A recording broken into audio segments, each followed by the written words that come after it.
Welcome to the Great Detectives of Old Time Radio from Boise, Idaho.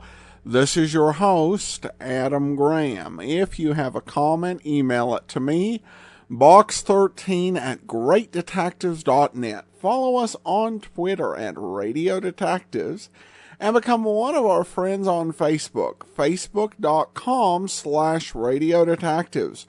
Well, before we do get started, I do want to remind you our listener support campaign continues. You can support the campaign on a one-time basis at support.greatdetectives.net. You can also mail in a check at the address shown there. And you can support the show on a monthly basis at patreon.greatdetectives.net. Among the thank you gifts we do have available, support.greatdetectives.net. At the $20 level, we can send you Colonial Radio Theater's very well done dramatization of King Solomon's Mines. It's just a great adaptation, wonderful adventure story. It's available with a donation of $20 or more. At the $50 level, we'll send you your choice of any Poirot BBC4 radio drama, a single release that's available through audible.com. And at the $100 level, we'll send you Poirot's Finest Cases, collecting 8 separate adventures of Poirot.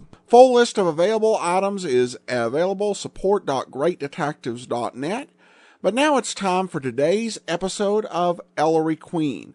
And several weeks have passed since the last episode, and as I mentioned, there was a change in casting. Howard Culver took over as Ellery Queen, and all we know for sure is it was just sometime after the Armchair Detective story aired. The original air date on this story is April the 29th of 1948, and the title is The Three Frogs. Ellery Queen.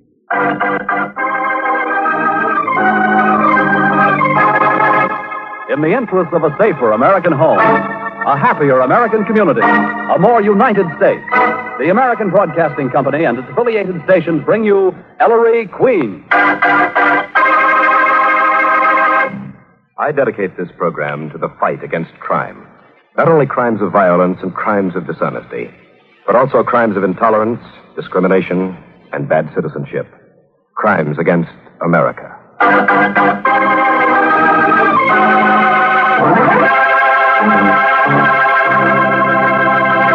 The American Broadcasting Company presents another case in the career of Ellery Queen, celebrated fighter of crime. As usual, Ellery invites you to match wits with him as he relates the mystery. And before revealing the solution, he gives you a chance to solve it. Tonight, Ellery's guest armchair detective, who will represent you home armchair detectives, is the famous columnist of Daily Variety, Miss Florabelle Muir. And now, here's Ellery Queen, your host for the next half hour. Thank you, Paul Masterson, and good evening, ladies and gentlemen. Tonight's case is much more Nikki's than mine. I urge everyone interested in the problem of juvenile delinquency to listen to The Three Frogs.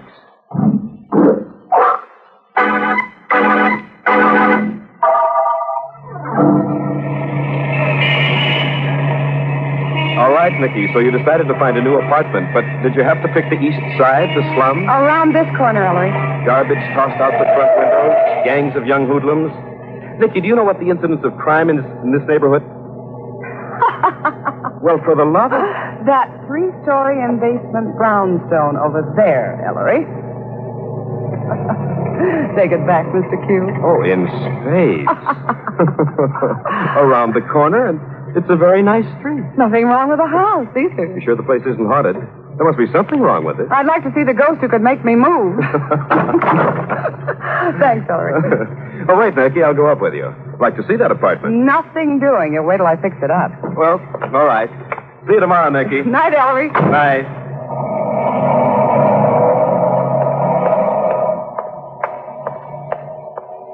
Good evening. Oh, good evening. I believe we're neighbors. My name is Stanklin, Clyde Stanklin. Oh, yes, you're on the floor above me, Mr. Stanklin. My name is Nikki Porter. How do you do? No, allow me, Miss Porter. Oh, I thank you. You know, young women really shouldn't live in this neighborhood. Why not, Mr. Stanklin? Too much crime. There was just Oh, Mr. Gazot. Bonsoir, monsieur. Miss Porter, Mr. Gazot, top floor. Hello, Mr. Gazelle. Enchanté, Monsieur Stanklin. Did you hear? Mr. Gazot was reporting the UN for a Paris paper, Miss Porter. Yes. How thrilling. No, mademoiselle. Very dull. I'd much rather report your crime news. Monsieur, did you hear on the radio? That street fight 2 blocks away? Oh, no. Yes, Gazot. I've just been over there. Bad. Then it is where I'm going. Pardon, mademoiselle. Oh, certainly. Oh, it is that Harry. Was anybody hurt, Mr. Stank? Yes. Gang of hoodlums, mere boys, started it. Oh, dear. Well, I'll be saying good night. Good night, Mr. Stanklin. Good night, Miss Porter.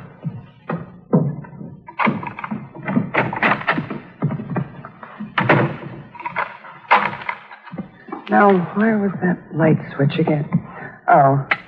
What? Yeah, this is a real rod, sister, so don't get no ideas. What are you doing in my apartment? I was in a fight. I'm on the lam from the lousy cops. Aren't you a little young to be afraid of policemen? How old are you? Stay where you are. 14 and no cracks. 14. And what's your name? Frankie Clough. And you're going to hide me out, sister. I'll... You're bleeding. That's it.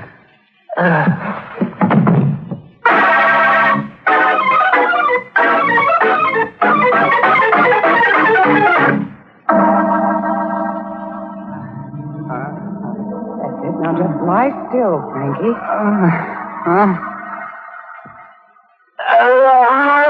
I know it hurts, but I've got to wash some of this blood away, Frankie. And it's no use fumbling around for your artillery. I've hidden it. You... It's a trap. Sister, you call the cops and I'll... Who's that? Yes? Who's there? Police. Cops? You called them, you... Be quiet. I told you, Sergeant. This is Nikki's new apartment. Ellery. Nikki, it's Ellery. Come on, open. I'm getting out of here. You're staying right here, Frankie, and keep your mouth shut. Coming, Ellery. Well, if it isn't EQ and Sergeant Veely. Fine time for a visit. What's up? All hallelujahs broke loose over on Stucker Street, Miss Porter. I was on my way home and I ran into the thick of it. And Veely here. Yeah, somebody in the back thought he saw a kid duck into the alley behind this house, Miss P. He wouldn't be in your apartment, would he, Nikki? A boy? Who is he? What'd he do? Well, apparently he's done a great deal, Nikki. He's one of the ringleaders of a juvenile gang who call themselves the Frogs. This kid is known as the Bubblegum Kid. The Frogs pulled a big job tonight, then apparently got into a fight over the division of the spoils. Well, what's going to happen to this boy if he's caught? What's going to happen to him? He's going to get what's coming to him, and that's plenty. Juvenile court and probably the reformatory. That's going to cure him, won't it? I know, Nikki, it's a tough problem. But what are we standing here in the hall for? As long as I'm here, Nikki? Not till the place is fixed up. Why, Nikki, you'll have me thinking you've got that young hoodlum in there. Oh, go on away. Come on, Sergeant. Right. Good night, Miss Porter. Good night, Sergeant. Night, Nikki. Night, Ellery.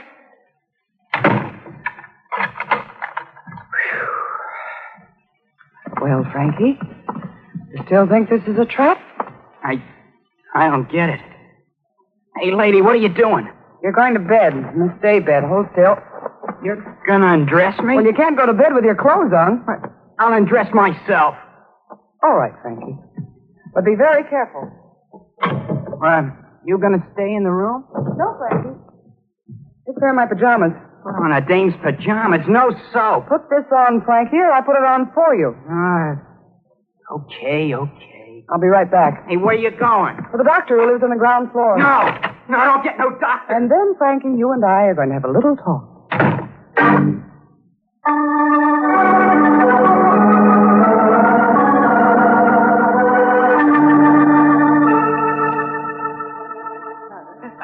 Oh, no, young man. You'll have to hold still. You're killing me, Doc. This is going to hurt. Dr. Cordell, isn't that an awfully nasty wound? Yes, lost a lot of blood. But I wouldn't worry, Miss Porter. These slum boys are tough. Well, Frankie's no slum product, Doctor. He's my nephew. Really? Oh. How did you get this knife wound, Frankie? That's not from a knife. I was climbing a fence with glass on top. Cut me all up. Oh, I see. He mustn't be moved, Miss Porter, and that wound has to be watched. I'll be okay. Let me alone. I'll watch it, Dr. Cordell. I've had some nursing experience. Good. There, young man. How does that dressing feel? Oh, great. Should be changed every 12 hours, Miss Porter, and watch his temperature. Yes, Doctor. What do I owe you? Well, since we're neighbors, Miss Porter, I'll I'll send you a bill. I'll take a look in on him tomorrow. Good night. Good night, Doctor, and thank you. Well, that's over. Feel better? He made me nervous. Hey, what are you doing? Just tucking you in. That little guy don't look like no real doctor anyway. He looks more like a toad all hunched over. Frankie, we don't talk about other people's physical defects. It's not Dr. Cordell's fault that he has a hunchback. And it's to his credit that he was able to overcome his handicap. Handicap? Everyone has some handicap to overcome. Some of us have to overcome the way we started out in life. Like me, you mean? I'm doing okay. There you are. Frankie, I think we ought to let your father and mother know where you are, don't you? My who?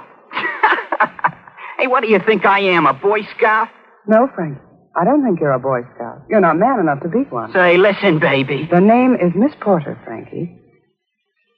Don't you have any parents? Oh, sure. Sure, my old man's doing a stretch and stir, and my old lady, I don't know where she is. Ain't seen her for 2 years. I see. Then where do you live, Frankie? Oh, around. We frogs got a clubhouse, kinda. I sleep there on the floor most of the time. Hey, this bed is the nuts. Frog? Yeah, my gang. The big shot who organized it calls himself the Frog, and Yes, Frankie? Go on, I'm interested. I made it all up.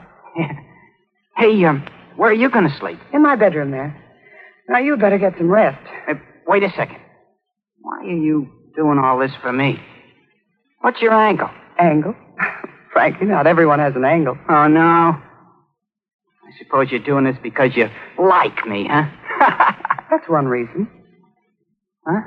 Another is that everybody talks about helping boys like you, but very few actually do. Nobody's got to do nothing for me. Frankie, I'd like you to talk to that man who was here a while ago, the one I called Ellery. Yeah? What for? Who is he? Ellery Queen. Ellery Queen? That cop-loving... I knew this was a trap. Frankie, no. I want out. Let go of me. No, Frankie. Go. I'm so bushed I can't even get away from a lousy dame. You're staying right here till you get well. This Queen will sick the cops on me. No, Frankie, he'll help you. His old man's a cop. He's got cop blood. I hate every lousy cop that ever was... Frankie, suppose I promise not to tell Mr. Queen about you till you say the word. How's that? Okay. It's a deal. Now, I'm going to turn the light off. Say, Miss Porter. Yes, Frankie? I'm sorry I called you a lousy dame. Night. Good night, Frankie.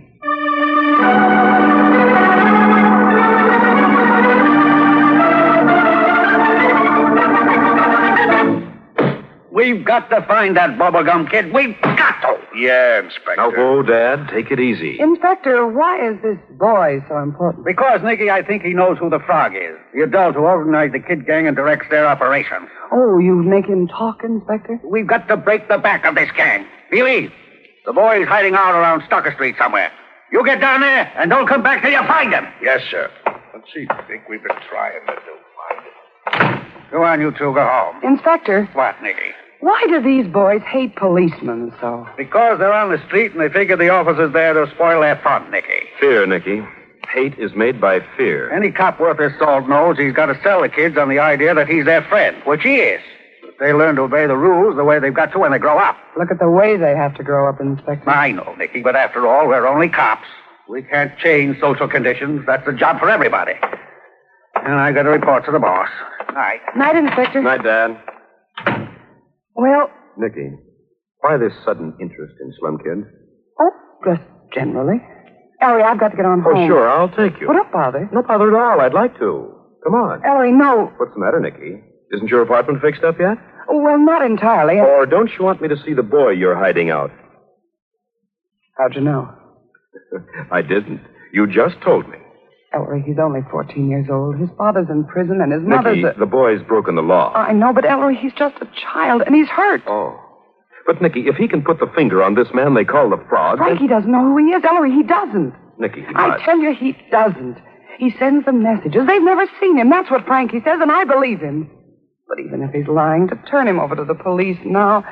Ellery, I want to show him that not everyone's an enemy, that there are decent people in this world. People who'll give him what he's never had, love.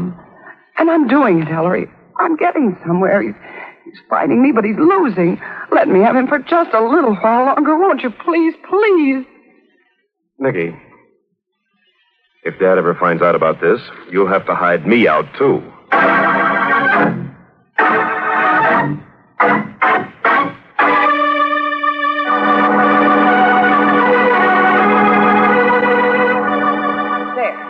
Now take a look at yourself in the mirror, Frankie. Am I sharp? Say, Aunt Nikki, this suit must have set you back plenty of moolah. Oh, never mind that. You're sure you feel well enough, Frankie? Oh, in the pink, in the pink. Then come on. Well, where are we going? What's the mystery? Well, Frankie... Good evening, Miss Porter. Oh, hello. And this is the nephew, Miss Porter? Yes, Mr. Gazzo. This is Frankie. Very nice-looking boy. Hello. Hiya. Hello? And Mr. Stanklin. Mr. Who? This boy looks familiar to me. Let's get a move on, huh, Aunt Nikki? Oh, yes, Frankie. Nice to have seen you both. Good evening, Mademoiselle. Very familiar. Here you are. Why, Frankie, you remembered the door. Thank you. Say, Aunt Nikki, who's that little Frenchman? What's his racket? Why, little Mr. Gazzo is a reporter for a French newspaper. Oh. And, who was that great big tall old guy? Mr. Stanklin? Another neighbor, apartment over mine. They say he has a strong box full of bonds and his... Yeah? Nothing. Nothing, Frankie. You scared I'd crack his box, swipe the bonds? Would you? You wouldn't like it, would you? No, Frankie, I wouldn't. That's what I thought. Stealing is for suckers. Say, where are we going, Aunt Nikki? To the subway to Brooklyn. Brooklyn. I have a niece there, Frankie. She's in junior high. I want you two to meet. A girl? I nothing doing. I think, Frankie, you'll find Ivy a little different from the girls you've known. Oh. Not a tough babe, huh? No, Frankie. I thought maybe you'd like to take Ivy and me out to movies tonight. She's terribly anxious to meet you. She is. Huh. Sounds okay? Yeah. Hey, not so bad. Hey, could you let me have a dime? Well, sure, Frankie. What for? I feel like I'd like to have some bubble gum.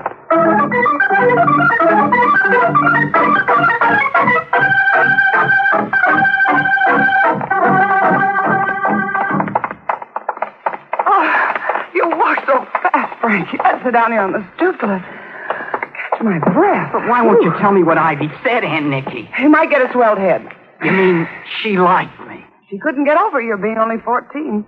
Of course, Ivy goes for the tall, lanky type anyway. Well, what'd she say? What'd she say? She said you look and act like a great big man. At least 17. You're kidding. No. How'd you like her, Frankie? Oh, she's solid. I never met a girl like that before.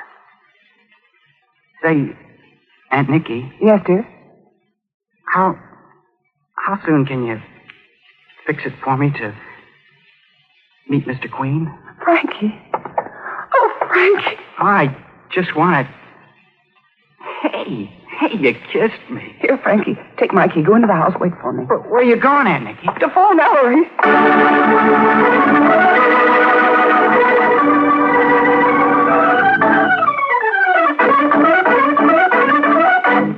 So I ran over to the drugstore to call you, Ellery. Isn't it wonderful? I won.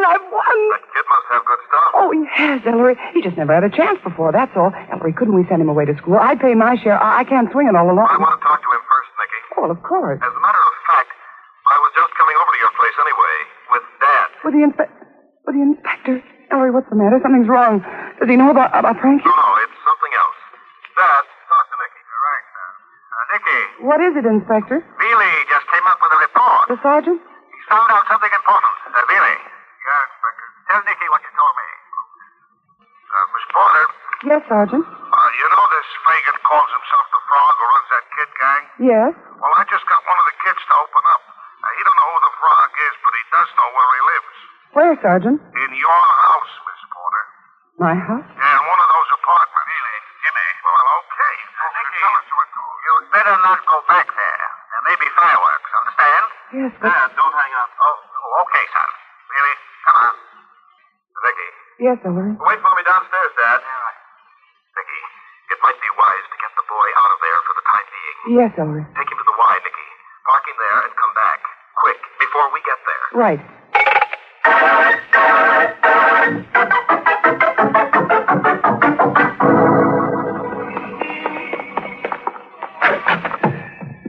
Mr. Gazelle, Dr. Cordell. Oh, yes, Miss Porter. Mademoiselle. Oh, what's the matter? Frankie! Frankie!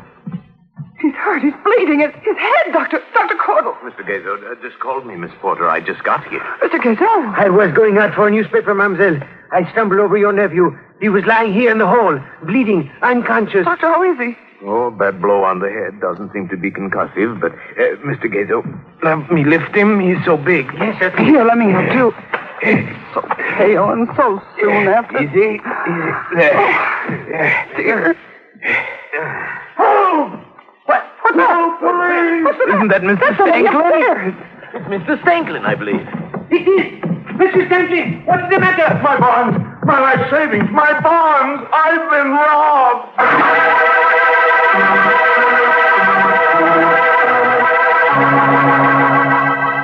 Nikki, now look, Miss Porter. Don't talk to me, any of you. Nikki, in the first place, that boy is the bubblegum kid we've been looking for. I've been looking for when all the time she had him. I'm sorry, Sergeant. He was hurt. I had to give him his chance. And look what he did with it. Shut up, Feely. In the second place, we found a wad of bubblegum stuck to Stanklin's strongbox. And it's got the print of the kid's right forefinger smack on it. Clear as a picture. Nikki, I'm sorry. I suppose Frankie hit himself over the head. Yes.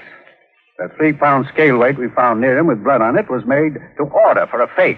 All he had to do, Nikki, was hold it high over his head and let it drop. And his prints are on that. Fantastic. Dad, What, Sal? this could be a frame-up, you know. Yes, that's what it is. It's a frame-up. We now know the man whom they call the Frog, the brains of the gang, lives in this house. Then he's seen Frankie here, and he's realized Nikki was rehabilitating him. He'd want to make Frankie an example, so that the kid still in the gang would be held in line.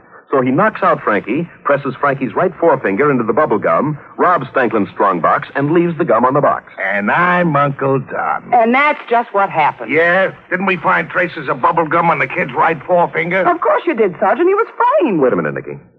Were traces of gum found anywhere else on Frankie, Dad? No, son, just on his right forefinger. Why? I want to talk to Frankie. So do I. Oh, don't get him excited, please. Maybe he's still too weak. Doctor. Oh, hello there. Frankie's not well enough to be questioned yet, is he, Dr. Cordell? Oh, I think so, Miss Porter.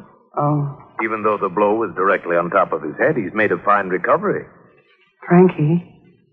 Aye. Frankie, I'm sorry you two had to meet this way, but this is Ellery Queen. Hi, Mr. Queen. Hello, Frankie. Well, fella, it looks as if you're in a jam. Yeah, they told me. But I didn't do it, Mr. Queen. Frankie, how'd you get that crack on the skull? Well, while Miss Porter was phoning, somebody knocked on the door, and I open it, and there's nobody there. I go out in the hall, and wham. That's all I remember. Hit from behind, huh? Yeah. And somebody was laying for me, Mr. Queen. Frankie. Huh?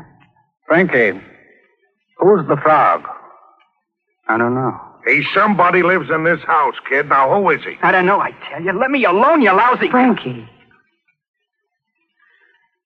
I'm sorry, Aunt Nikki. Cops are my friends, huh? Can't you see he's telling the truth? The Frog is Mr. Gazelle or Dr. Cordell here. I beg your pardon. Well, you could be, Doctor. Or maybe it's old Stanklin himself. Stole his own bonds or something, but Frankie had nothing to do with it. I'm sorry, Nikki, but I'm going to have Dad. Now, son. Dad, I can clear the whole thing up for you. There he goes again. I can't help that, Sergeant, but now I know who the Frog is, and all the rest of it.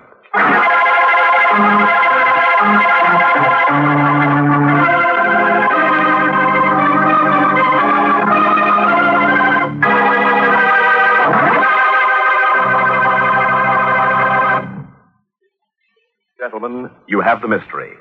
Now, suppose you home armchair detectives and our guest in the studio compare solutions. Nikki? Certainly, Ellery. Ladies and gentlemen, meet Miss Florabelle Muir, famous columnist of Daily Variety, the Entertainment World trade publication, and also West Coast correspondent for the New York Daily News. Welcome to the armchair, Miss Muir. Well, you shouldn't have too much trouble solving this case tonight.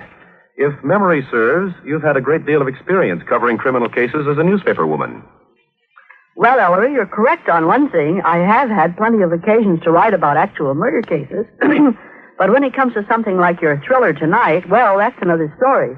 I'm not too much on the actual solving end of the mystery. Well, you're just being modest, Miss Muir. Now, suppose we get down to the business at hand. Tell us, who is the frog and who stole the bonds? I think the Frenchman is the frog because that's the name we apply to Frenchmen. Probably might have taken it for that reason. I see. Yes, many people do use that term. What is your reason for selecting him as the guilty party? Well, he doesn't seem to have any real connection anywhere. He seems to be running around interesting himself in crime of one sort and another. He seems to have some sort of a connection with Stangler or attempting to get acquainted with Stangler, probably to find out whether Stangler had any bonds or not or any money. Thank you very much, Flora Belmure. We'll find out in just a moment if your solution is correct. Now, here's Paul Masterson. The economic and political upheavals this country is experiencing now as a result of the war provides fertile ground for those who sow the seeds of racial and religious prejudice. Either through ignorance or indifference, many Americans these days are using the old scapegoat technique of blaming all modern-day difficulties on racial, religious, and other minority groups. Straighten out your friends who slander a whole group because of one petty personal dislike. Encourage respect of minority religions and races. Keep America great by promoting the racial and religious freedom that made it great.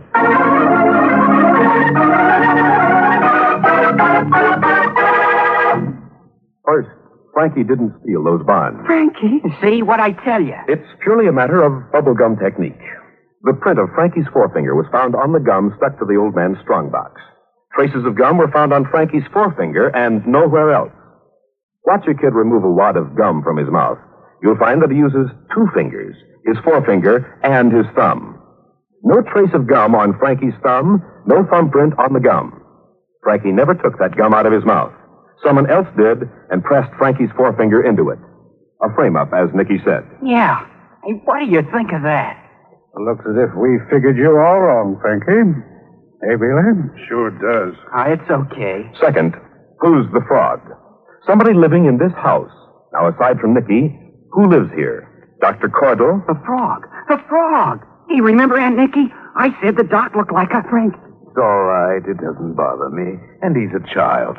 But believe me, gentlemen, I'm not this man they call the frog. Hey, wait a minute. Frog. The Frenchman. That's a slang word for Frenchman. Yes, and as nasty a word, Sergeant, as kike, nigger, wop, Polak, or any of the other insulting terms, some people use to assert their purely imaginary superiority over their fellow citizens. Oh, I didn't mean it that way, Maestro. I just meant... Frog. Franklin. His voice. That frog in the throat. I think we can arrive at the frog by a more satisfactory route, Dad. Oh? What do we know the frog did? He struck Veely directly on the top of a head. But Frankie is tall. Dr. Cordell is small. Monsieur Gazot has been described as the little Frenchman. But what about Stanklin? A big, tall man. Only Stanklin was tall enough, of the three possibilities, to strike the top of Frankie's head. Stanklin framed Frankie. Stanklin is the frog. I think, Billy, we'll go upstairs and interview Mr. Stanklin. Let me at him. Thanks, Mr. Queen. Frankie, this time I didn't have to remind you. Boy, that was something. That was okay. Ellery, will he have to go to court? I mean, those other charges? I don't think we'll have much trouble in persuading the judge that Frankie deserves a chance, Nikki. He'll be put on probation in his Aunt Nikki's custody and mine. Oh, Ellery. Gee, don't start bawling. Please, Aunt Nikki. Makes a guy want to bawl himself. Oh, now listen, Please, for heaven's sake. You'll have me doing it in a minute. Nikki, will you cut that out? Frankie, for the love of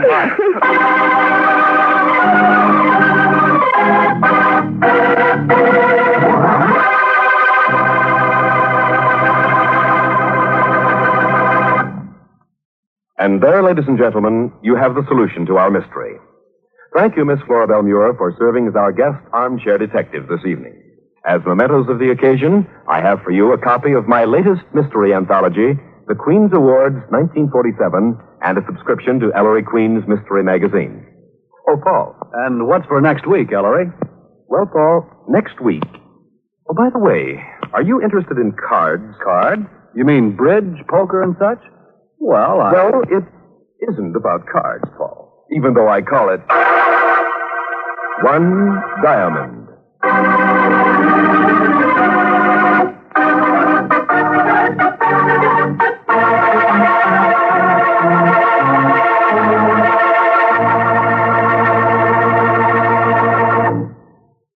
This is Ellery Queen saying good night until next week and enlisting all Americans every night and every day in the fight against bad citizenship, bigotry, and discrimination, the crimes which are weakening America.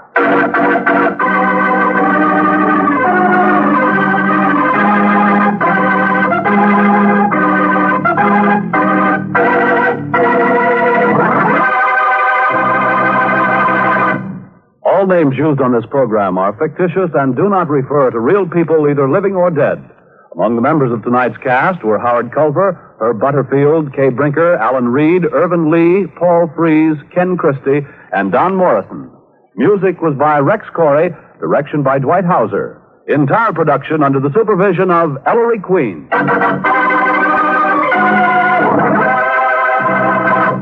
Now, a listening reminder, like any other profession, babysitting has its occupational hazards.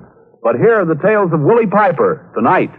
This is ABC, the American Broadcasting Company.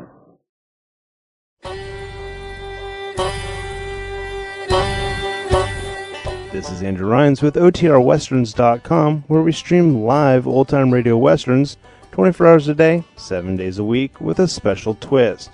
You select the tracks that get to be played. We've got 1,000 different episodes from shows like Gunsmoke, Tales of the Texas Rangers, Escape, Gene Autry, and many more. Come check us out at OTRWesterns.com/live. Again, that's OTRWesterns.com/live. You're listening to The Great Detectives of Old Time Radio with Adam Graham, and now let's get back into the show.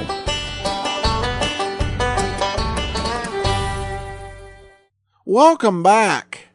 Well, I have to say, Kay Brinker really did turn in a great performance. And certainly it was a different type of story with a very nice change of pace. She put a lot of emotion and passion into the part, and a lot more than we've heard from Nikki, though, of course, our listening to the episodes has been far from comprehensive. But it does emphasize the type of show it was in this late part of its run with the very serious themes. I kind of felt bad for the guest armchair detective, because that had to be an embarrassing, awkward moment, to use the phrase frogs to refer to Frenchmen, and then to basically have the whole thing addressed in that way, like I said, might have been a bit awkward. Now, Howard Culver, the new star, the last of the American radio Ellery Queen, was best known for his work on Gunsmoke, where he had the recurring role of the hotel clerk, Howie Uzel. Now, of course, the hotel clerk was not in every episode, but according to IMDb, it added up to 48 different appearances over the run of the series, which is quite long. Over radio, he was the star of Straight Arrow, a very interesting Western series I've been curious about, and we'll bring you an episode as for those of you who have the app as one of our app extras in the next couple of weeks. Our listener support campaign does continue, and you can support the show on a monthly basis at patreon.greatdetectives.net. And we have a wide variety of different levels ranging from $2 to $90.